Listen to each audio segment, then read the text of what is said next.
The dust settled around the old ranch as another man limped away from the corral, clutching his bruised pride along with his battered hat.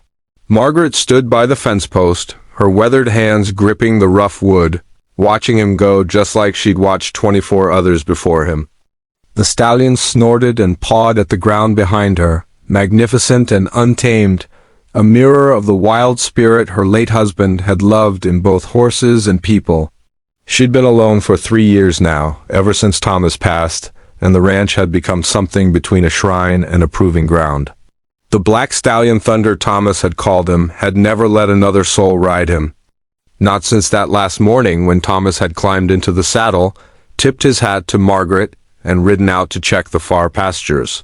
He'd found peace under an old cottonwood tree that afternoon, his heart simply giving out while Thunder stood guard beside him until the ranch hands found them at sunset. The challenge had started almost by accident. A cocky ranch hand from a neighboring spread had boasted he could ride any horse in the county. Margaret, tired of his peacocking, had pointed to Thunder.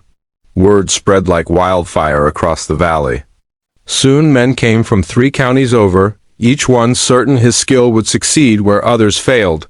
Each one perhaps imagining that taming the widow's horse might lead to taming the widow's heart. Margaret had no interest in being tamed. She issued the challenge out of something darker, a perverse need to prove that what she had with Thomas was unrepeatable, that no other man could fill his boots or his saddle. Every failure validated her loneliness, made it righteous somehow. The lonely cowboy arrived on a Tuesday, driving a truck that had seen better decades. He didn't strut into the yard like the others. He simply parked, stepped out, and stood there, taking in the ranch with quiet eyes that seemed to appreciate rather than appraise. His name was Coleman, and he spoke with a gentleness that made Margaret suspicious.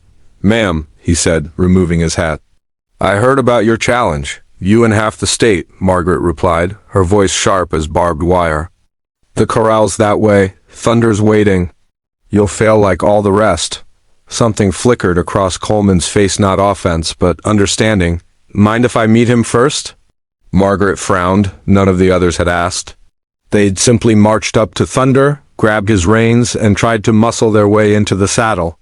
She shrugged and led Coleman to the corral.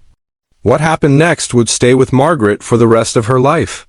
Coleman didn't approach Thunder with swagger or force. He simply stood at the fence, watching. Minutes passed. The stallion eyed him warily, then turned away, dismissive. Coleman didn't move. He just waited, patient as stone. After a long while, he began speaking, too soft for Margaret to hear the words, but she could hear the tone respectful, almost apologetic. An hour passed, then 2. The sun climbed higher, and still Coleman stood there, occasionally speaking, mostly just being present. Thunder's ears began to swivel toward him. Another hour, and the stallion took a step closer. Then another. Margaret found herself walking toward the corral, drawn by something she couldn't name. As she approached, she finally caught Coleman's words. "I know you miss him," he was saying to Thunder. "I know nobody can replace him. I'm not trying to. I just thought maybe we could both stop being so alone." The words hit Margaret like a fist to the chest. She gripped the fence, and Coleman turned, noticing her for the first time in hours.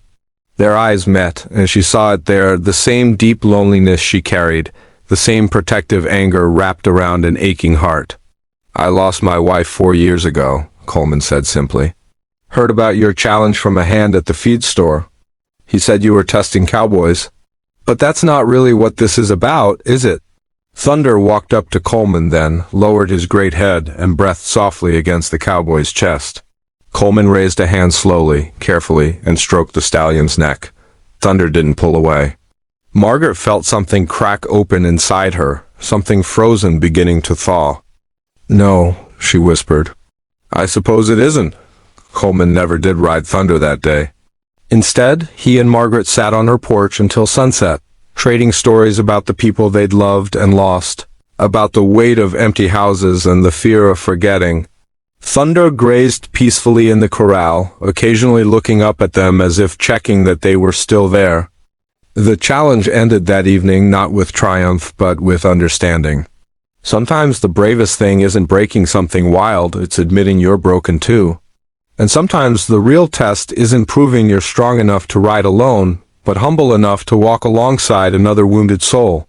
Coleman stayed for dinner, then came back the next day and the day after that. Thunder eventually let him ride, but only after weeks of patience and trust.